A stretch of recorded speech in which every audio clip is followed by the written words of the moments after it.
Евангелие от Иоанна 5, 19 по 24 стихи. На это Иисус сказал: «Истинно, истинно говорю вам, Сын ничего не может творить сам от себя, если не увидит Отца Творящего. Ибо что творит Он, то и Сын творит также». Окей, вопрос к вам, пожалуйста. Я сегодня хочу проповедовать на тему Иисус человек счастья.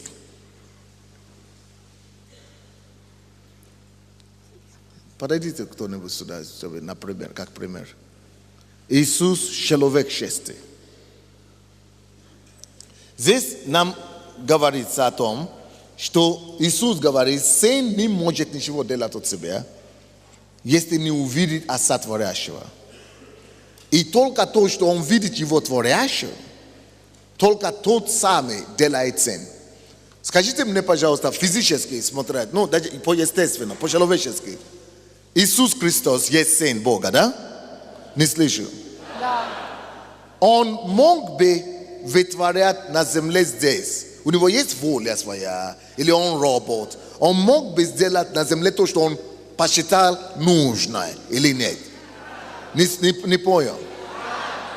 Неубедительно вы говорите. Потому что если бы он не мог бы делать то, что он посчитал нужное, тогда дьявол бы его не искушал.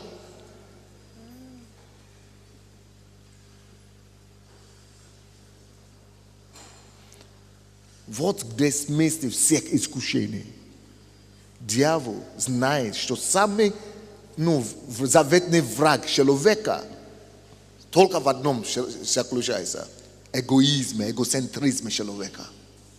Наш эгоцентризм, мой эгоцентризм, искание своего «я», это самый большой мой враг. И все искушения, которые дьявол посылал Иисусу, все было вокруг этого одного факта. Чтобы Иисус самого не шел. Я правильно говорю? Чтобы он самого не шел. Чтобы он делал что-то, которое он сам предполагал, что правильно, без воли Отца. Он уже разорвать его связь с Отцом. И это уже был бы грехом. Это бы уже был грехом. Сделать просто от себя то, что он посчитал нормально, без исполнения и выяснения воли Отца. И это был бы грех. Иисус бы упал в грех таким образом. Конечно, у него была воля, свободная воля, делать, что он хотел. Он свободный человек, он мог бы делать, что он хотел. Но он сам себя лишил это право, вот что сын делает. И поэтому, когда он говорит, что сын не может делать ничего, кроме того, то, что он видит Отца Творящего, это не потому, что так физически невозможно. Не, физически, наоборот, еще как было возможно. Выбор. Он сам себя сделал. Допустим, я, апостол Тов, я познакомился с ним, у меня уже было 1000 человек в церкви. Но я его не знал вообще. Это был мой выбор. Склонить свое. Давайте я вам расскажу историю. Буду исповедовать вам, да? Я рос без отца. И я привык достигать результаты своим трудом. С 15 лет я стал жить самостоятельно. 6 лет я стал работать, или 7 лет я уже работал с бабушкой. А с 15 я сам стал жить сам. Жил один сам вообще. Добиваться все для жизни. 18 я закончил школу. На отлично, все. Потом сам, 19 лет я уже уехал со своей страны. 20 лет я уже поступил в университет. 19 лет. И я в университете учился сам, стал отличником. Никто со мной не работал. Я 8 часов в день, 6 часов в день в библиотеке. Я сам привык достигать результаты. Это тоже проблема. Плюс есть. Но есть минус какой-то в этом. И это минус в том, что ты не замечаешь, когда ты начинаешь стать самонадеянным. Хотя я уже был верующим, я надеялся на Бога, я с Богом. Но когда ты еще безотцовщины, у тебя присутствует, и я с этим сражался. Я просто вам исповедую сейчас, да? Чтобы вы поняли, что я тоже имел свои сражения. И каждый имеет свое сражение. У тебя присутствует, когда ты уже наконец-то прорвался и уже добился успеха, у тебя присутствует такой незаметный страх, что самостоятельно отдать это кому-то, что с тебя что-то собирают. Такой есть. Идти кому-то послушаться или в подчинение кому-то идти, у тебя страх такой невидимый, такой легенький, как будто ты отдаешь свою какую-то как Исав, или первородство, как будто ты какой-то первородство свое отдаешь, как будто с тебя собирают твое законно, рожденное, как будто ты лишаешь, а на самом деле подчинение это не лишение. Быть под властью, оказывается, это не лишение, это приобретение. Но у людей безотцовщины, которые, и у людей с ущербной самооценкой, и ущербной, и которые самонадеянные, или неполной самооценкой, или безотцовщины, у них такой страх есть, присутствует. И, наверное, кто-то понимает, о чем я сейчас говорю. Они боятся идти быть вторым. Они боятся идти стать под кем-то, потому что они боятся, что они потеряют ту свободу, которую они всегда имели. Они боятся, что их не выпустят оттуда, или что их свяжут с руками и с ногами.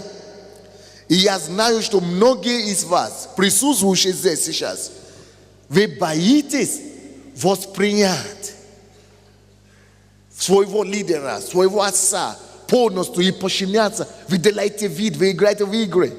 Именно по этой же причине. Вот у меня была такая проблема. И когда у меня уже было 1000 человек за первый год, я чувствовал в себе энергию, Божье помазание. Я знал, что у меня будет 15 000, 20 000. У меня будет сколько я захочу. Я вообще такой человек. Любой результат, который я хочу, в любом виде. Это в спорте, это в любой сфере жизни. Я такой человек, я достигаю его. Все, что я хочу. Нету для меня. Я такой человек, что нет для меня что-то невозможное. Я ставлю задачу и его решаю. Нет, это не для аплодисмента. Это не для аплодисмента. Это не для аплодисмента. Это я просто такой человек. Есть такие люди. И им тяжелее всего прийти к Богу. Вот. Короче, я уже в Боге. За один год 1000 человек. И я знаю, что у меня каждый год будет 1000 человек. Каждый год будет 1000 человек. Это я просто знал, потому что я умею достигать результата. Я с 15 лет достигаю результата. И когда у меня уже 1000 человек, и тут Бог мне говорит, я пришел в уединение, я же всегда ревностный. И я думал на то время, что самое главное то, что мне нужно, это выстроить отношения с Богом. Это легче всего. И у меня оно было выстроено хорошо. Отношения с Богом. Я уходил в уединение, я молился 2 часов ночью до 5, до 7 утра. Я был ревностный не дай Бог. Кто меня знал первый год, у меня было с Богом очень хорошие отношения. И я думал, что это все, что надо. Безотцовщина. Это безотцовщина. Люди, которые так мыслят и думают, что у меня отношения с Богом, все, если я буду молиться больше, если я буду поститься больше, если я буду искать Бога больше, если у меня будет с Богом отношения хорошие, мне больше ничего не нужно. Это безотцовщина звучит. Это безотцовщина звучит. Ты хочешь исключить человеческого фактора, ты хочешь исключить людей вообще. Чтобы человек не имел на тебя влияние. Чтобы ты мог делать то, что ты хочешь.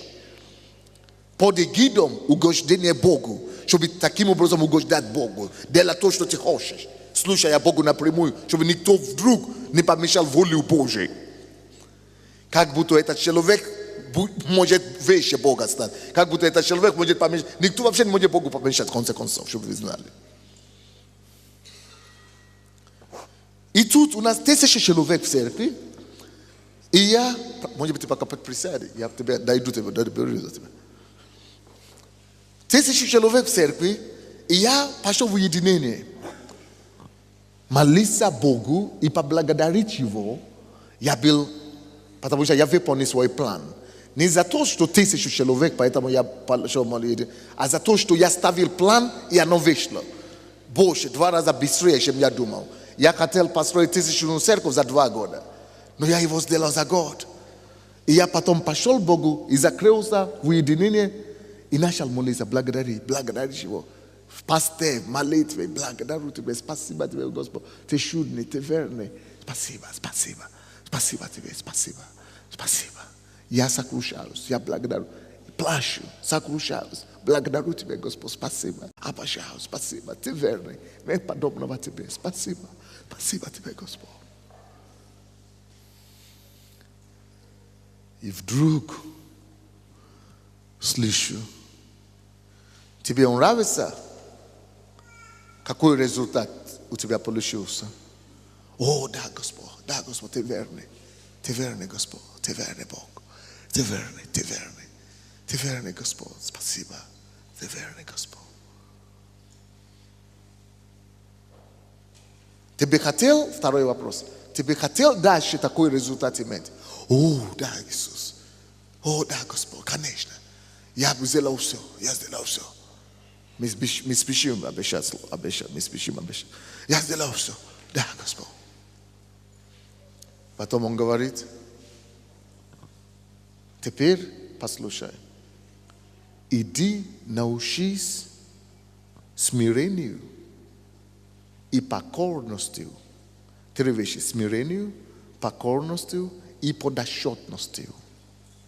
Смирению, покорностью и подотчетностью. Смирению, покорности и подотчетности. Смирению, подотчетности. Смирению, покорности и подотчетности. Смирение, покорности и подотчетности. У моего слуги. Найди любого. Найди, просто поищи. Найди человека, кому ты можешь подчиняться. Вот это слово пробило мне в сердце. Фу! Подчиняться. У меня страх. Ой, а если он придет, он станет диктатором. А я уже знал много историй, где духовные отцы, они не дают человеку осуществлять его призвание. Я знаю многие такие истории, где если ты помощник, ты никогда не станешь самостоятельным, ты никогда не станешь пастором. Ты будешь делать только здесь, внизу. То есть попадается тоже, к сожалению, плохих примеров, которые не дают человеку развиваться, а только мешают. И я думал, Господи, нельзя без этого. Но я не мог спорить. Я понимал, что Бог мне предупредил. Ты хочешь продолжать иметь такое? Тебе нравится какой результат? Ты хочешь продолжать? Я понял намек. Мой успех не будет долговечен. Помните то, что мы сказали вчера с вами? Чтобы тебя посчитать, человека надо посчитать. Человека надо посчитать. На земле, не Богу. А я рву себе одежды, чтобы Бога просто посчитать. Оказывается, кроме Бога, еще надо на земле человека научиться посчитать.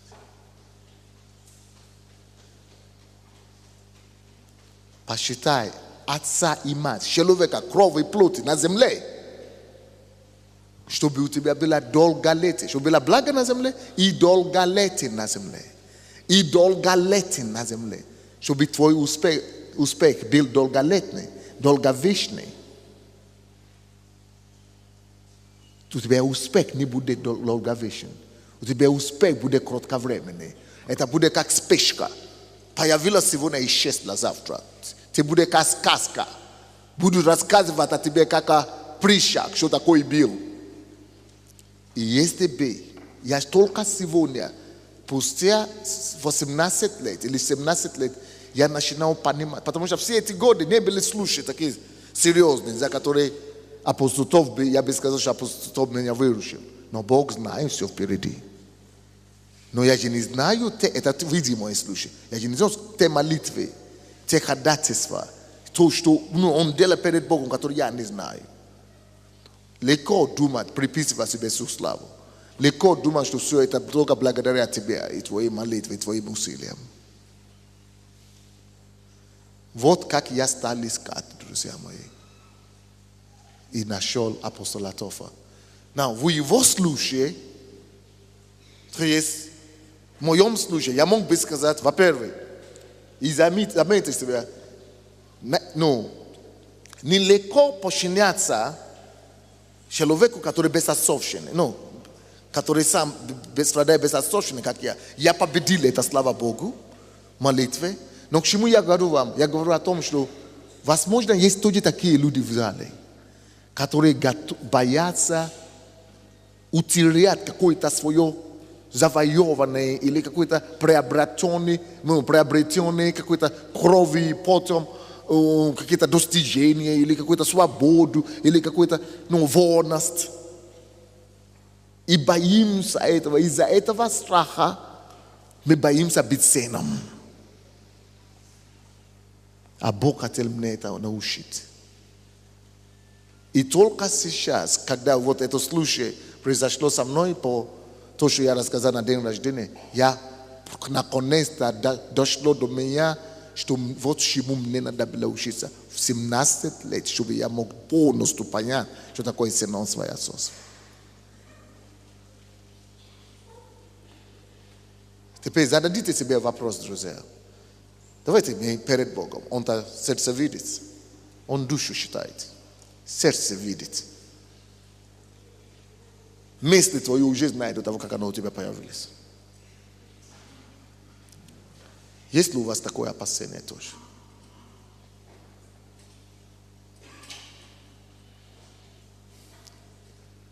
Давайте просто снимем, как я победил это, как Бог мне помог. Я просто считал, я сделал сделку с Богом, что с сегодняшнего дня я буду посчитать себе, что я ничего не имею. Эта церковь не моя, эти люди не мои, у меня вообще ничего нет, я голый. У меня ничего вообще нет. И я никогда не отойду с этой позиции, что у меня ничего нет. Ничего у меня нет, и все. Ничего у меня нет. Ничего у меня нет. Я уже все потерял, я уже все отдал. Я даже тогда не думал, что, оказывается, это тоже духовный принцип. Тот, кто готов все потерять ради Христа, тот сохранит. А тот, кто боится потерять, тот и потеряет.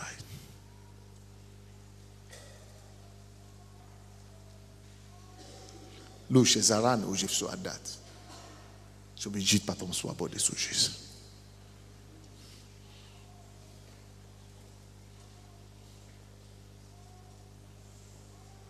А то, если ты даже не потеряешь, знаешь, что будет?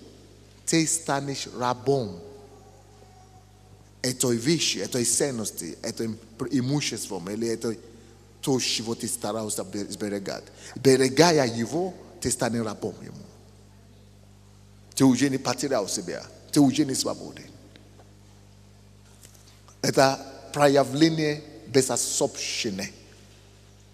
Лучше быть сыном, чем быть баструком. Чем остаться баструкой. Лучше быть сыном, чем быть рабом.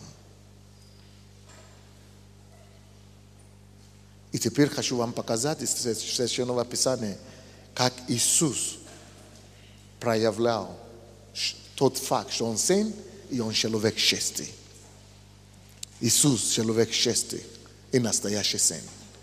Иисус имел полномочия. Давайте вернемся к тому месту, откуда мы начали. Сын не может ничего делать сам о себе, кроме того, что он видит позволением Отца, он делает. Это так тяжело, особенно для таких, как я рассказал вам о себе, которые боятся что-то, думают, что подчинение, это значит, я что-то теряю. Иисус не имел этого комплекса, у него комплекса этого не было. Он уже посчитал, что у него ничего нет. Только у Отца все. Он говорит, всю славу, которую ты мне дал, всех людей, которые ты мне дал, он уже с самого начала посчитал, что все, что у него есть, у него вообще изначально не его. Он обязан всему Отцу. Он обязан все это Отцу. Поэтому у него нет комплекса, что вдруг что-то потеряешь, вдруг что-то уйдет от меня. Поэтому он говорит, нет, ничего страшного. Все, что у меня есть, говорит. Сын не может ничего делать от себя без Отца Творящего. Короче, сын, читай, пожалуйста, это место Писания еще. Матфей, Евангелие от Иоанна, 17, или какой? 5 глава, 19-24. На это Иисус сказал: «Истинно, истинно говорю вам, Сын ничего не может творить сам от себя, если не увидит Отца Творящего. Ибо что творит Он, то и Сын творит также. Ибо Отец любит Сына и показывает Ему все, что творит Сам, и покажет Ему дела больше сих». Да, больше всех. Так что вы удивитесь. Это настоящий сын получает кайф от откровения Отца. Иисус ради этого откровения идет на гору всю ночь молится. 40 дней на посту молится. Он ищет откровение Отца. Чтобы жить этими откровениями. Чтобы исполнять эти откровения.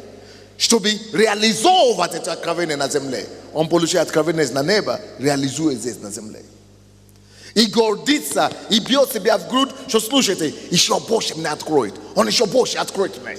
Он еще больше мне откроет. Он еще больше мне откроет, друзья. Это еще не все. Он мне больше еще откроет. Мой вопрос к вам. Когда вы последний раз вот так ждали откровения Отца? Когда вы последний раз искали Его слова, Его хлеб, откровения Отца, чтобы выявить Его волю, что же Он делает, какие еще программы Его я еще не исполняю, что еще у Него, какие еще проекты у Него, какие еще места у Него, как бы мне это выяснить, как бы мне еще это исполнить, еще это. Вот отношение сына. Потому что сын хочет всегда, чтобы Отец гордился им. И ради этого он ищет волю Отца, волю Отца, волю Отца, волю Отца. Откровение Отца, чтобы реализовать, продемонстрировать. Читай его еще раз, пожалуйста. На это Иисус сказал: «Истинно, истинно говорю вам, Сын ничего не может творить сам от себя, если не увидит Отца Творящего. Ибо что творит Он, то и Сын творит также. Ибо Отец любит Сына и показывает Ему все, что творит Сам. И покажет...» Видите, откровение Отца, настоящий Сын, смотрит на Него как проявление любви Отца к Нему. Ибо Отец еще больше мне покажет. Он до этого кайфует. Отец еще больше мне покажет. Я вам точно говорю. Потому что я Его люблю. И Он меня любит. Он мне еще раскроет больше. Он мне еще свои планы раскроет. Он меня доверяет. Он меня любит. Я хочу выявить, какие еще у Него планы. Ибо Отец любит Сына. И больше всего еще откроет Ему.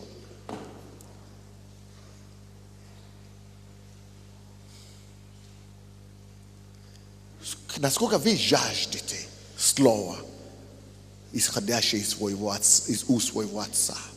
Насколько вы жаждете планы, стратегии, ведения. Насколько вы хотите проникнуться в Его голову, в Его мозг, в Его способ мышления. Чтобы понять Его, чтобы уловить Его сердце.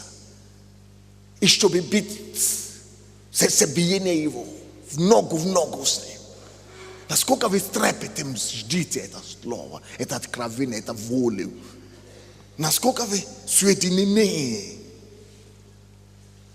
и воспринимаете ли вы наставление, откровение, как проявление любви к вам?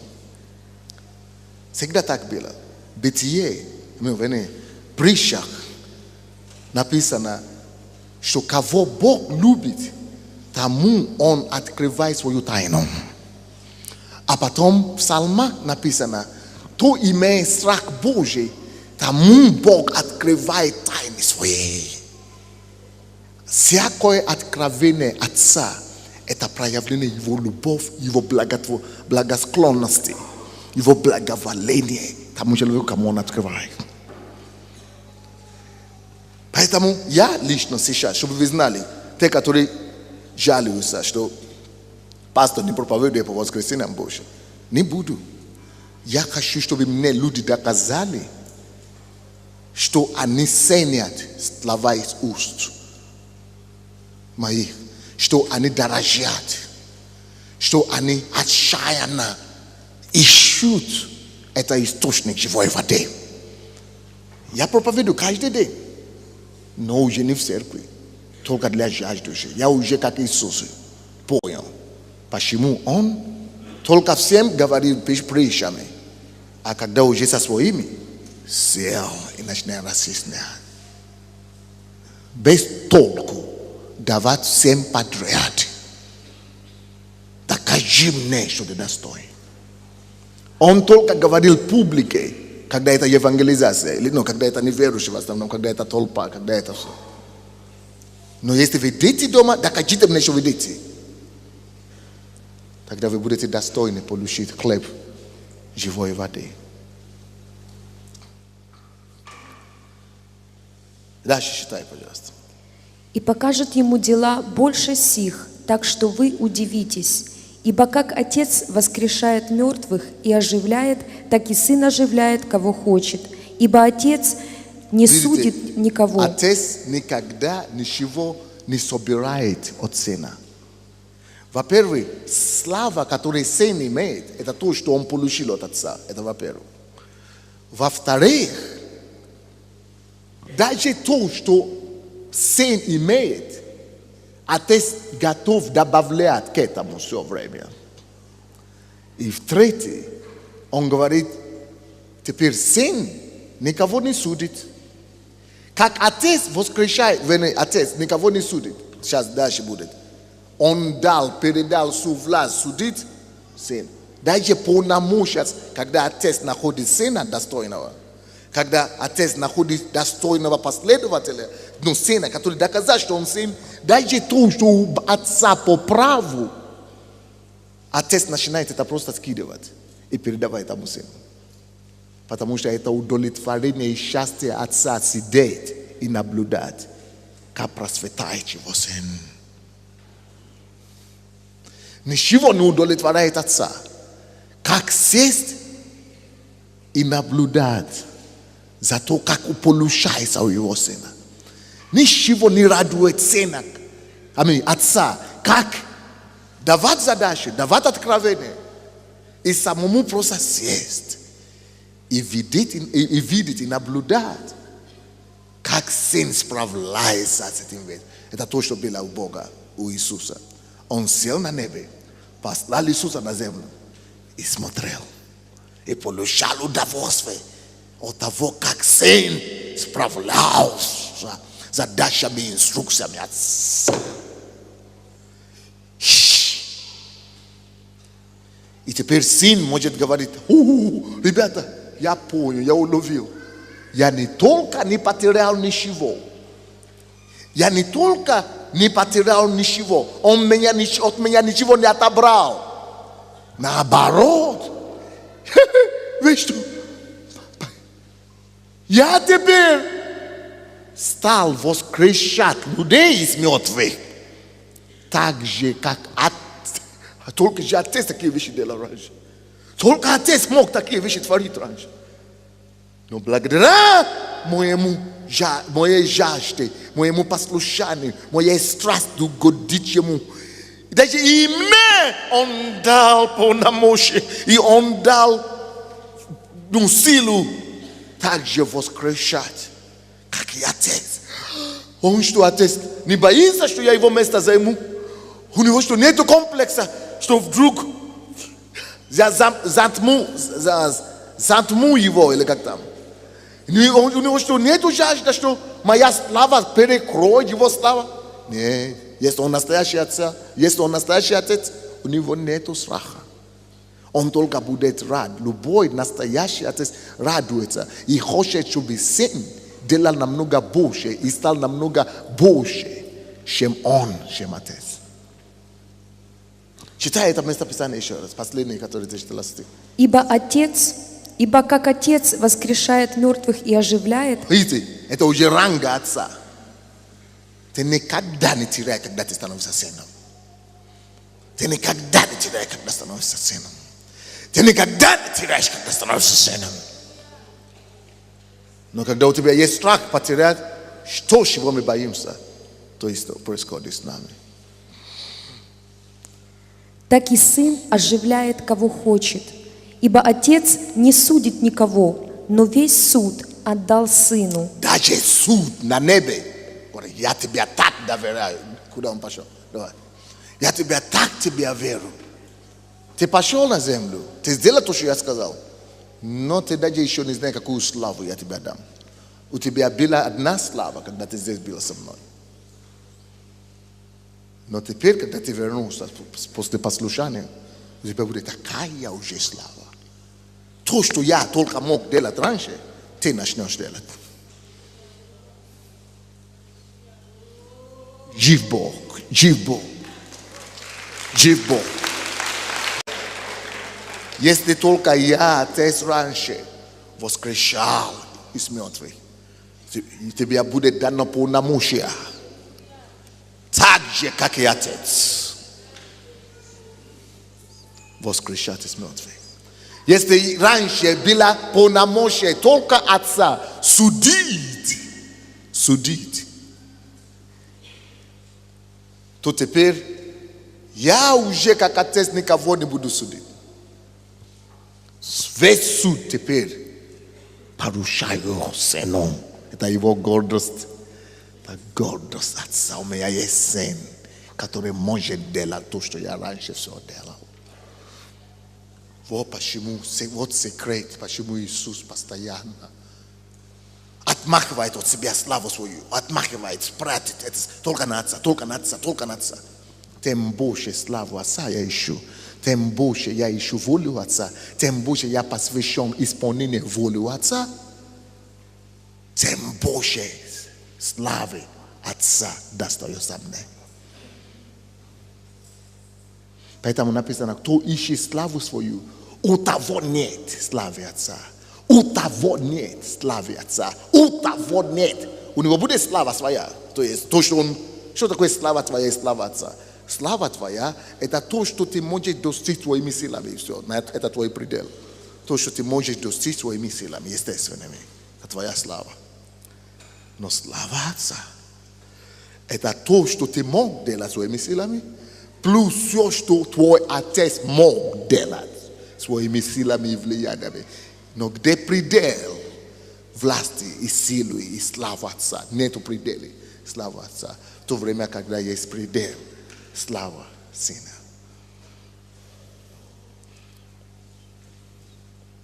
Кто-нибудь слышит меня или нет? Поэтому стань сыном, стань сыном, стань сыном, стань сыном, стань сыном.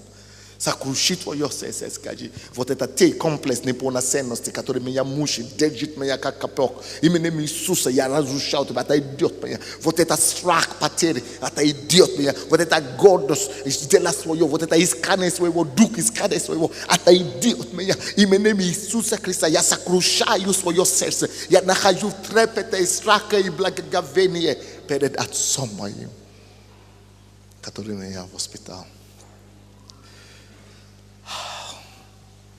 Мы прочитали это место, да? Все. Давай еще одно место Писания. А? Еще 2 стиха. Да. Читаю до конца, да? «Дабы все чтили сына, как чтут отца. Кто не чтит сына, тот не чтит и отца, пославшего его». Он сказал, мало того, что ты будешь воскрешать, как я, ты будешь судить, как я. я вообще еще больше сделаю. Делаю так, что то, как чтут меня, как поклоняются, как весь мир поклоняются только Богу одному. Так же и было. До Нового Завета поклонялись весь мир только Богу. Но с тех пор, как ты показал послушанию, весь мир буду поклоняться только не одному Богу уже. Иисусу Христу также и Сыну. До сих пор мы с вами поклоняемся наряду Богу и Иисусу. Мы даже зачастую чаще упоминаем Иисуса, чем мы упоминаем Бога Отца. Вот исполнение вам слова. Теперь начнут поклоняться не только Богу Отцу, но и Сыну. Ты никогда ничего не теряешь, когда ты слушаешь Отцу. Ты никогда ничего не теряешь, когда ты становишься сыном твоего Отца. Когда ты следуешь за Отцом, ты никогда ничего не теряешь. Ты только приобретаешь больше, чем ты мог думать или мечтать. Больше, чем ты мог думать. Он возвещает тебя на ранг, о котором тебе вообще не снилось, что такое бывает. Еще одно местописание. Евангелие от Иоанна 17, 3 по 6 стихи. «Сия же есть жизнь вечная, да знают Тебя, единого истинного Бога и посланного Тобою Иисуса Христа. Я прославил Тебя на земле, совершил дело Твое, которое Ты поручил мне исполнить. И ныне прославь меня Ты, Отче, у Тебя самого славою, которую я имел у Тебя прежде бытия мира. Я открыл им имя». До 6 стиха только. Да? Да, считай, 6 стих. «Я открыл имя Твое человекам, которых Ты дал мне от мира. Они были Твои, и Ты дал их мне, и они сохранили Слово Твое». Я прославил тебя. 6 стих еще раз читай, пожалуйста. «Я прославил Тебя на земле, совершил дело, которое Ты поручил мне исполнить». Вот. Это основание, на котором он строит свои отношения с Отцом. Иисус. Сын не может делать ничего, если Отец не показывает. Кроме того, что Отец ему показывает, то он только делает. И тут это стало основание его взаимоотношения с Отцом. Я искал твою славу, ты это знаешь, ты Бог, вездесущий, сердцевидец, ты точно знаешь, что я искал твою славу. Ты точно знаешь, что я делал дела, которые я только видел у Отца Творящего. Ты точно это знаешь. Теперь, на основании твоей истины, вот я, прославь меня твоей славой. Основание. Вот основание, на которое Бог прославляет человека. Когда человек не искал своего, искал его славу, искал славу Отца, делал дела Отца, он имеет все основание, чтобы теперь потребовать, чтобы Отец прославил их. Как? О чем это говорит для меня? Это говорит об духовном авторитете. Допустим, когда он пришел к этого Лазаря, да, который умер, он тот же самый сказал: Отец, вот мертвый человек. Я хочу, чтобы ты прославил меня. На каком основании? Какое у него основание именно потребовать? Слушайте, будут моменты в жизни каждого из нас, когда мы будем нуждаться, чтобы кто-то вступился за нас. Когда наша с вами сила не хватит.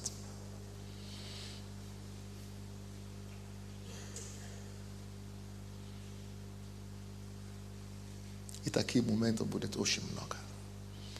Когда тебе нужно будет слово благословения, слово Отца. Скажи только слово. Но ты можешь сказать, скажи только слово. Именно всю славу ты нес. Именно всю славу ты утверждал. Именно всю дело ты совершал. Только тот может сказать слово в твоей жизни, в твою судьбу, чтобы она имела проявление. Поэтому, когда он пришел к Лазару и говорит: прославь меня, у Бога было основание. Да. Он являл мою славу? Являл. Он делал мою дело? Делал. Небо открыло. Бог пришел. Лазарь встал. Если у нас с вами, если мы не искали славу Отца, это то же самое, допустим, что кто-то ко мне приходит, а он, бродяга такой. То церковь перешел, то с этой церкви перешел, то туда перешел, тут. Он меня видит раз в полгода, или раз в 3 месяца. Потом приходит и говорит: пастор, у меня вот рак горла поставили, помолитесь за меня. Помолюсь, конечно, и молюсь, высвобождаю веру. Человек-то ни славу Отца не утверждал, ни назвал, ни дела его не нес. Я-то стараюсь молиться, но Бога ты не обдуришь, Бога не обдуришь, Бога не обдуришь, Бога не обдуришь. Меня-то можете обдурить, но Бога-то не обдуришь, Бога-то не обдуришь. Другой человек приходит, он говорит: пастор меня послал. Женщина, пастор мой, она служитель церкви, у нее обнаружилась опухоль головы. И когда пастор, это мой сын, в Киеве, под Киевом, не справлялся, его молитва не справлялся, он говорит: иди к пастору Сандей. И когда тот пришел, я говорю: я буду молиться, а я знаю, что она служитель, она несла славу Отца. Она утверждала авторитет Отца. Она делала дела Отца. Она была ответственна за целое направление в этой церкви.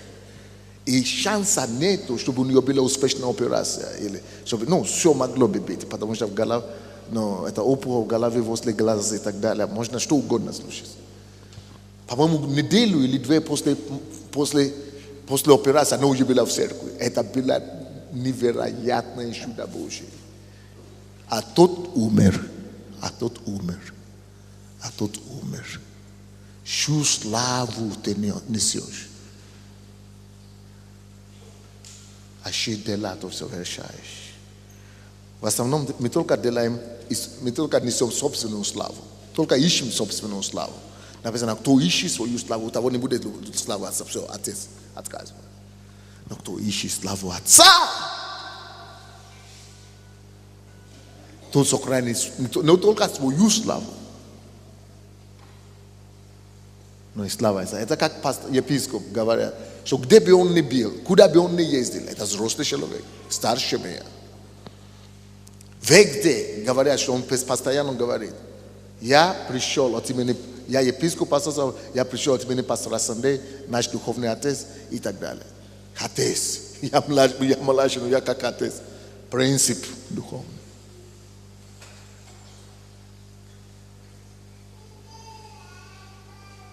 Чью славу ты несешь?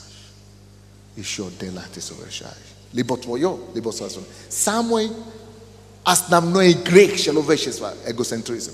Поэтому, когда дьявол пришел к Иисусу, он сказал ему: давай, сделай своевольно. Не волю, а своевольно. Делай, как ты считаешь. Написано же, что ангелы придут и тебя подловят. Делай, как ты хочешь. Тебе же написано, это же твоя обязанность. Делай, без воли Отца. Отец потом, ты потом договоришься. Но делай, пока то, что я тебе говорю. Сделай твою волю. Поступай сам. Самовольно. Ищи свою славу. Докажи мне, что ты Иисус. Докажи мне, что ты... Ищи свою славу. Вот все искушения, все 4 искушения, которые были на Иисуса, 3 искушения, которые были на Иисуса, только об этом. 4 глава Матфея. Только об этом, с этим связано. Сделай своевольно. Сделай. Оставаться. Забудь об Отце на минутку. Не надо искать. Ищи свою славу. Ищи свою славу. Делай так, как ты хочешь. Ищи свою славу. Давай, докажи мне, что ты... Вот я тебе отдам, весь мир. Он поднял его на гору. Вы посмотрите, посмотрите все. Посмотри. Ты все будешь иметь. Мою славу, я все буду иметь. Свою славу. Люцифер, я все буду иметь. Мне все достанется. Если бы он искал свою славу, он бы это получил бы.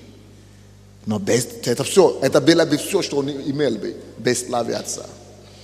Это то, что я сказал одному из пасторей, который здесь ушел отсюда. У него был самый крупный церковь из тех, которые ушли.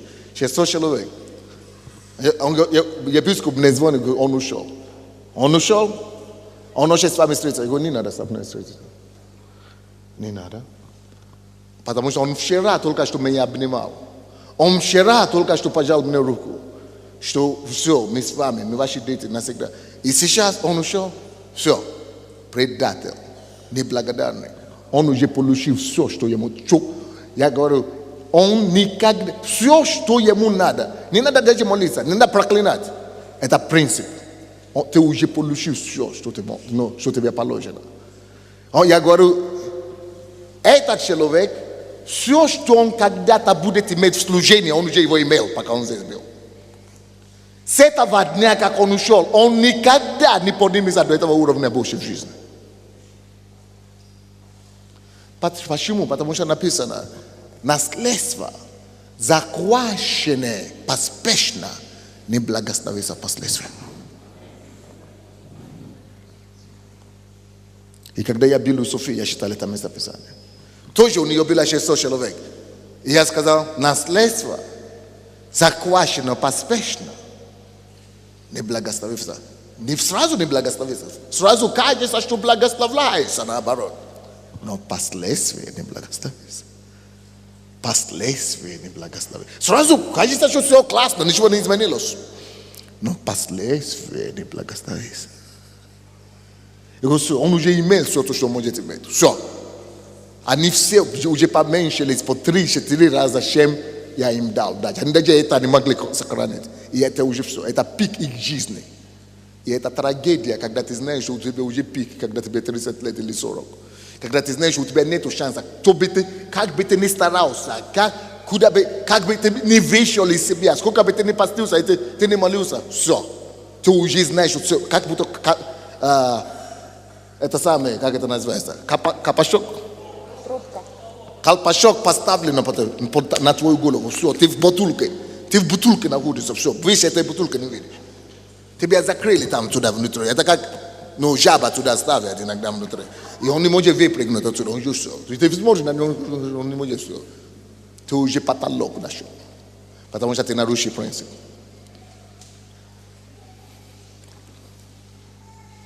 Все, кто это делает, кто захватывает славу, вместо того, чтобы утверждать свою славу ищут. Все. Однозначно. Какой бы он ни был одарованный. Даже если он самый помазанный. Как только что нарушил этот принцип, все, закон начинает работать. Закон начинает работать. Вот почему Иисус говорит, не, я не возьму. Дьяволуга, не, ты меня не сдуришь. Я не возьму. Весь мир, не, даже весь мир мне не нужен. Даже весь мир мне не нужен. Даже весь мир мне не нужен без славы Отца. Даже весь мир мне не нужен без благословения Отца. Даже весь мир мне не нужен без благословения Отца.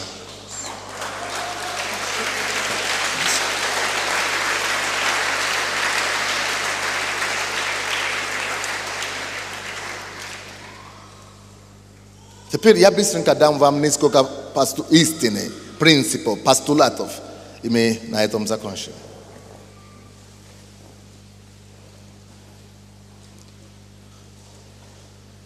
На английском я так скажу. Who you honor shows what a man you are. Whom you honor shows what a man you are. Как это перевести по-русски?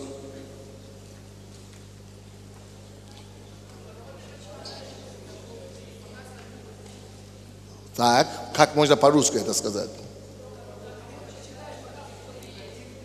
Как?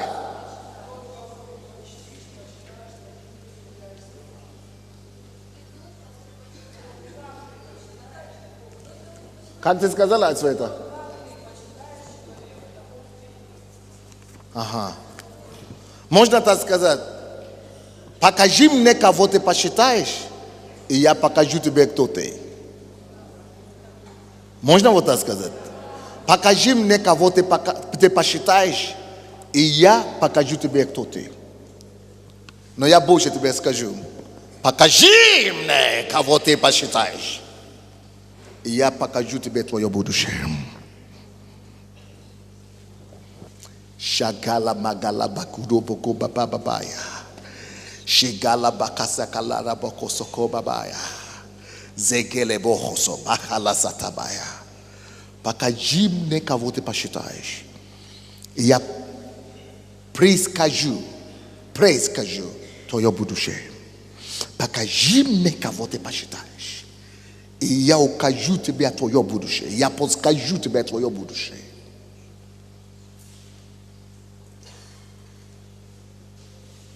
Почему это так?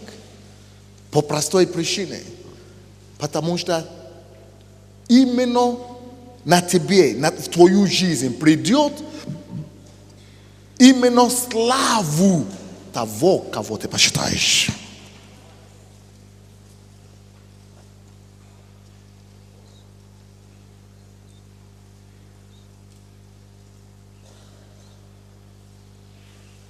Если ты никого не посчитаешь, у тебя нет будущего.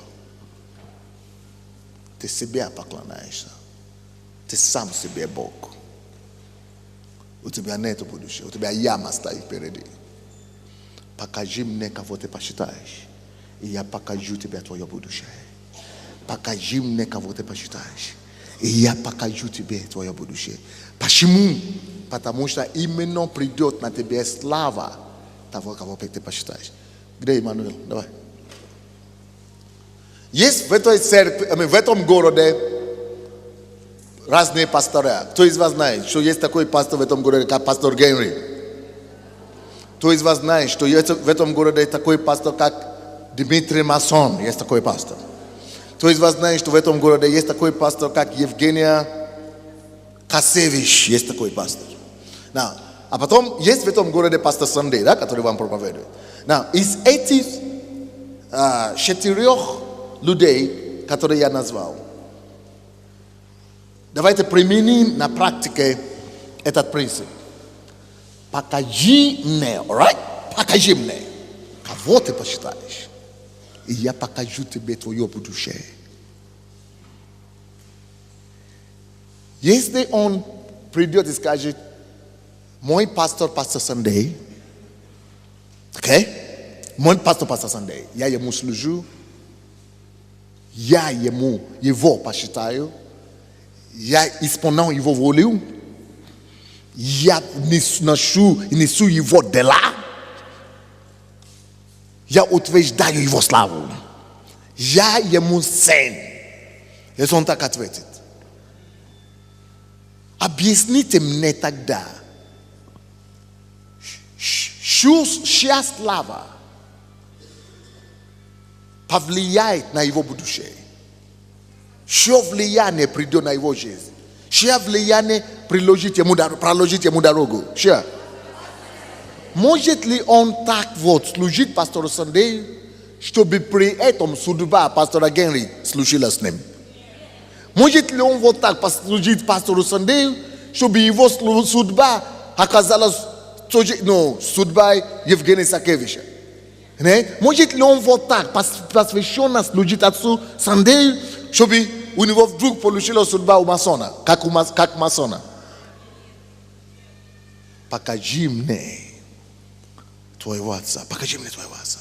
Покажи мне, кому ты служишь. Покажи мне, чью славу ты несешь. И я покажу тебе твое будущее. Окей. Другой вопрос. Если он другой стороны скажет: а я никому не служу, я просто хожу в церковь. Я член этой церкви, или я прихожанин этой церкви, я прихожанин и ухожанин этой церкви. Прихожанин и ухожанин этой церкви. Я с ним согласен, в чем-то я с ним согласен, в том-то, но у меня свое мнение есть. В чем-то я с ним согласен, а в чем-то я не совсем согласен. Но ничего, я просто хожу туда, потому что мне интересно. Но в чем-то я с ним согласен, в чем-то я не.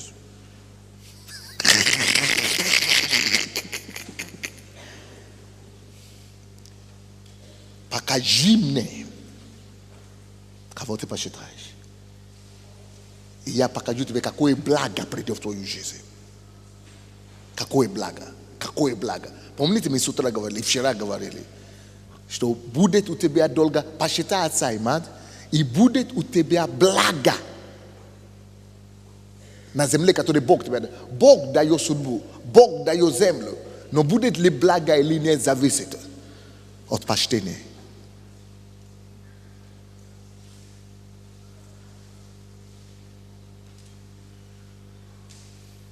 А он никого не посчитает, он просто прихожанин и ухожанин. Я просто, у меня свое мнение. Молодец. Молодец. Вот почему люди пропадают в церкви. Вот почему люди пропадают. Ты свободный полет, в свободном полете ты пропадаешь. Ну, ты там и будешь дальше.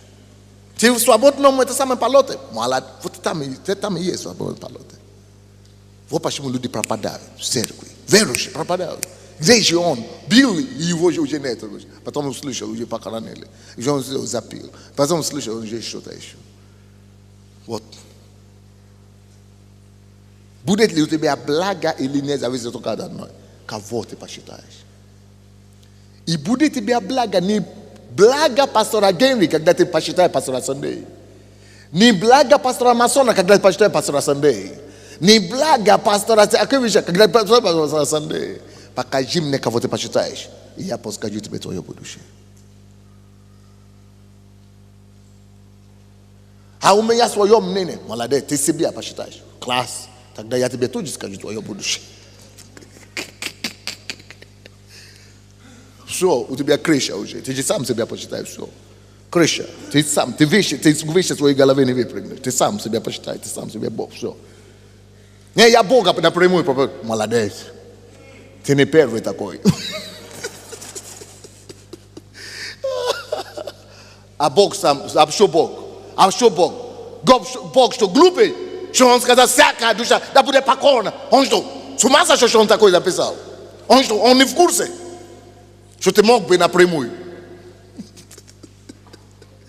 Если сам Бог говорит, что глава Христос, Бог, Отец. Глава церкви, Христос. Глава муж, Иисус. Он что? Он вообще, что Бог больной, как ты на голову или что ли? Он не больной, он Бог логики и Бог системы. Бог порядка и Бог предсказуемости. Итак, покажи мне, как мы сказали, кого ты, как? Кого ты посчитай, я тебя покажу. То ты, твое будущее. Покажу твое будущее. Следующий постулат. Нет, давайте мы на подтверждение этого места писания. 30 стих, там 17 глава, который мы читали. 30 стих, как подтверждение только.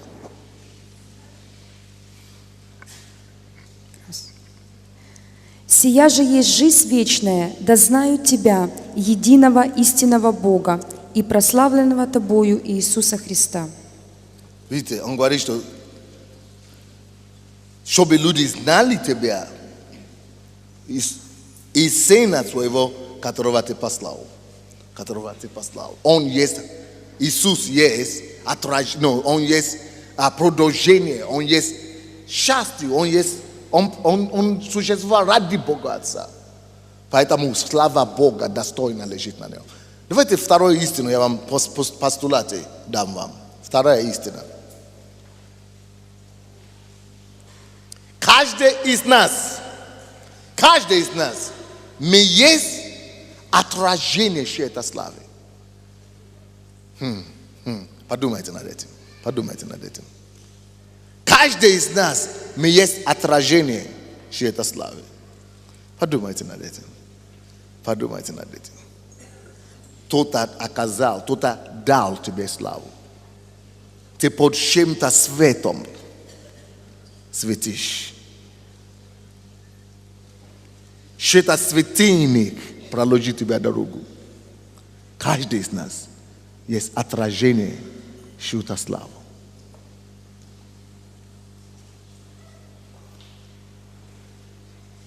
Даже если мы не даем честь, даже если мы не признаем, что я отражение Его славы. Даже если мы не признаем. К сожалению, из-за эгоцентричности мы часто такие. Не все такие, как епископ, как вы, епископ. Что он отражает эта слава. Но мужчина, когда выходит на сцену, он мужчина, никогда не скажет, как это я крутой, это я такой, это я сам получил откровение, это я сам себя поставил пастором, это я сам читал книг.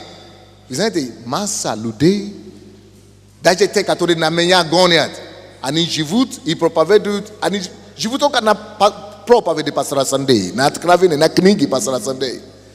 Они отражают эту славу. Но не смеют признаться никогда. Не, я сам закопал, или выкопал, я сам, но на самом деле. Вот, и чья слава ты отражаешь, есть твой Отец. И это тот, чью славу ты должен нести дальше. И признаться в этом без стыда, без комплекса и почтением, сокрушением давать честь кому честь. Вот почему написано. Нужно уметь давать честь кому честь. Нужно уметь давать честь кому честь. Не присвоивать себе честь, но дать честь кому честь. Иисус понимал это, что Он всего лишь отражение славы Бога Отца. И давал эту славу полноте эту славу отдал Богу. Давайте еще один принцип я вам дам быстренько. Не, давай на подтверждение того принципа. 5 стих считай. 5 стих. «И ныне прославь меня Ты, Отче, у Тебя самого славою, которую я имел у Тебя прежде бытия мира». И ныне, что? «Прославь меня Ты, Отче, у Тебя самого славою, которую я имел у Тебя прежде бытия мира». Славой, которую я имел у Тебя, Твоей славой, которую я имел раньше. Он есть отражение славы. Теперь считай 4 стих, и на основании 4 стиха дам следующие постулаты. «Я прославил Тебя на земле, совершил дело, которое Ты поручил мне исполнить». Сына. Еще раз скажи. «Я прославил Тебя на земле, совершил дело, которое Ты поручил мне исполнить». Потрясающе. Еще раз считай. «Я прославил Тебя на земле, совершил дело, которое Ты поручил мне исполнить». Знаете, у меня один вопрос всегда к себе, вызов и к Богу, Господи. Мне удастся сказать то же самое, когда мое время придет, оставить эту землю или нет. Мне так хочется, чтобы мне удалось это сказать. Что, Господь, я не просто прославил Тебя на земле. Мне так хочется Ему сказать, я совершил, я все сделал. Это значит, я исполнил все. Я сделал все дела, что Ты мне показал делать. Что Ты мне поручил делать. Я все успел сделать. Я часто думаю об этом случае. Сколько пунктов таких дел у меня еще впереди. Кто меня знает, поэтому у меня постоянно новые идеи. Я постоянно слышу у Бога, Господи, что еще? Дай мне еще новые откровения, новые проекты, новые идеи. Я постоянно я хочу все успеть сделать. И я осознаю, что я слишком радикальный, я слишком послушный Богу, я слишком бегу, я слишком деловой, но вот это меня несет. Я хочу прославить Его. Не только как-нибудь прославить, как-нибудь на 2, на 3, на 4. Нет. Я хочу так прославить, чтобы мог сказать, Господь, может быть, не получилось у меня 100%, только у Тебя получилось 100%. Совершить все, что Он поручил. Но хотя бы 90 рощи сделал. Из всего, чего Ты захотел для моей жизни. Значит, этот пункт 4. Напишите вот так. Или какой? 4? 3? Или какой получил? 3, да? Иисус сознательно посвятил своей жизни одной цели. Прославление Отца и совершение всей Его программы. Прославление Отца и совершение всей Его проекты. Прославление Отца и совершение его проекта. Конечно, допустим, с утра мы слышали, как потрясающий пастор Оксана Мадюдя с мужем, с Андреем Степановичем, потрясающую проповедь. У меня даже не было чего добавить после того, как они закончили. Конечно, кто-то скажет, но я же не могу быть, как они сказали с утра. Если папа говорил, если отец говорил ОС, значит ОС. Если отец говорит ОО, значит ОО. Если отец говорит аспирантура, значит аспирантура. Если отец говорит лидерский, значит лидерский. Если отец говорит ретрит, значит ретрит. И у меня, пока я сидел, я услышал в зале, не в духе я уловил, что люди говорят, но как же, я же не могу быть везде. Я у тебя услышал. Действительно, может быть, вам и не надо везде. Ну, сколько человек хватит? Немного. Мы не можем, ты не можешь все 100, 200, 1000 проектов сам делать. Но хотя бы возьми для себя одну какую-то. Или двух. Сколько тебе хватит? Но остальные подержи отца. Подержи руку отца, как ты можешь. Твой морально, словом добрым, как ты можешь, поощрением других и так далее. Может, в аспирантуру ты уже не пойдешь. Ну, 80 лет, куда уже? Но зато ты можешь людям сказать в своей домашней группе, поощрить их в этом благом деле. Ну, вы поняли меня, да? То есть не обозначает, что буквально ты должен свалить все на себя, а потом свалишься, а потом будешь обвинять отца за все это. Отец виноват, короче. Следующее. Вот это удивительный принцип. Сын никогда не присваивает себя его достижения. Сын никогда не присваивает, я правильно говорю, да, просто? Не присваивает себя лично свое достижение. 6 стих, пожалуйста, читай. Никогда себе не присваивает свое достижение. Это его достижение, но при этом не присваивает себе. Потому что он знает, если бы не был отца, покров отца, благословение отца, поддержку отца, благодать отца, все равно он бы не достиг. Это реально. Даже я, который уже какой-то результат имел до встречи с апостолом Тофом, и то его знает, дошел бы я до этого или нет. Так? «Я открыл имя Твое человекам, которых Ты дал мне от мира. Они были Твои, и Ты дал их мне». Они были чьи? Твои. Они были чьи? Твои. Даже если это ты сам завоевали, в случае Иисуса, да, Бог Отца даже не было на земле, только Он здесь был. Он все сам сделал. Своими руками все сделал. Но Он осознал, что даже до того, как Он сам пришел на землю, Отец уже имел этих людей. То, что мне удалось сделать, это только то, что уже было у Отца. Скажи еще раз. «Я открыл имя Твое человекам, которых Ты дал мне от мира. Они были Твои, и Ты дал их мне, и они сохранили Слово Твое». Они были Твои, только потому я мог их иметь. Они были Твои, только потому я смог их иметь. Благодаря этому я мог их иметь. Потому что Иисус понимает принцип. Евангелие от Иоанна, 3 глава, 31 стих, или 33 стих. Что никто ничего не может иметь, если не будет дано ему с неба. Если ему не будет дано свыше. Что ты имеешь и не получил? Никто ничего не может иметь, если не будет дано ему. Что ты имеешь, чего ты не получил? Все, что мы получили, все, что мы имеем, мы получили. Я так проповедую, потому что я так получил от кого-то. Я говорю все то, что я знаю, потому что я у кого-то учился. Все, что мы имеем, мы от кого-то получили. Поэтому присвоить себе славу — это глупость, которую только младенцы делают. Только младенцы совершают такую ошибку. Дети и сыновья никогда не совершают такую ошибку. Дети и сыновья не совершают такую ошибку никогда. Все, что ты знаешь, ты откуда-то получил. Научитесь давать славу, кому славу принадлежит. Знаете, есть очень много из нас, которые... Мы взяли какую-то книгу, Майлз Монро, допустим, или кого-то. Мы прочитали, а потом закрыли глаза. Мы вообще о нем никогда не упоминаем, что это у него мы прочитали. Не, это я сам приду, это я такой умный. Ты не человек счастья, парень. И я вам скажу, у меня тоже были такие моменты.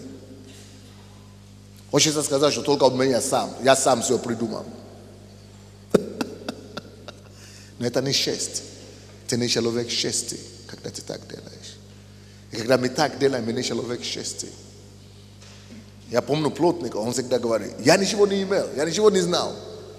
Я приехал сюда, накупил все кассеты по Sunday. Все слышал и стал повторять то, что он учил, короче. Учил людей и все. И я стал тем, кем я стал.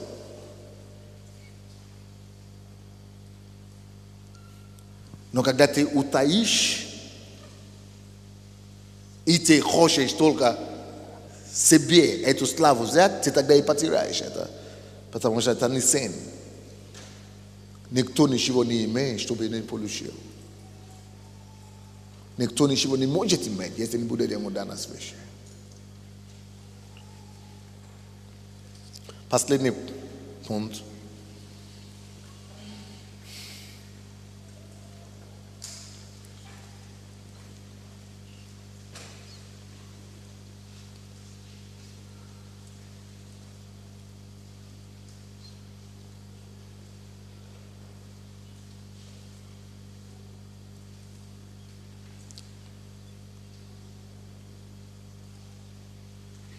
Евангелие от Иоанна 5, 23.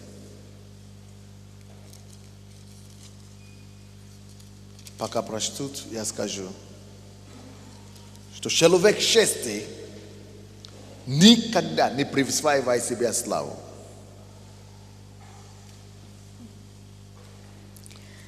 Он знает, что вся слава должна быть отдана ему от другого. Он и ищет свою славу. Он не присваивает себе славу. Он знает, что настоящую подлинную славу, подлинная слава дается другим. Отцом. Подлинная слава дается отцом. Или учителем, или тренером, или наставником. Кто так, кто вас учил, кто вас наставлял, кому вы последовались. Кому вы послушались.